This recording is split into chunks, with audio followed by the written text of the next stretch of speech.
1964 Tokyo Olympics చివరివాడి విజయం. అతను చివరి స్థానంలో నిలిచాడు.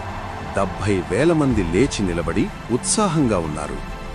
టోక్యో ఒలింపిక్స్ 1964 శ్రీలంకకు చెందిన రణతుంగే కరుణానంద నొప్పితో బాధపడ్డాడు మరియు చాలా వెనుకబడి ఉన్నాడు.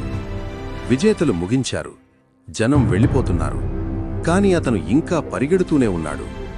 ఒక్కొక్క అడుగు బాధాకరమైనది. మొదట ప్రజలు నవ్వారు. తరువాత మౌనమైంది. తరువాత ఎవరో చప్పట్లు కొట్టారు. అకస్మాత్తుగా 70,000 మంది చివరిలో వస్తున్న వ్యక్తి కోసం నిలబడ్డారు. చప్పట్లు కొట్టారు.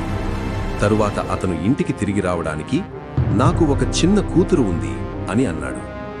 నేను ఆమెకు చెప్పాలి. ఆమె తండ్రి ఇంకా చివరి వరకు పరిగెత్తాడని.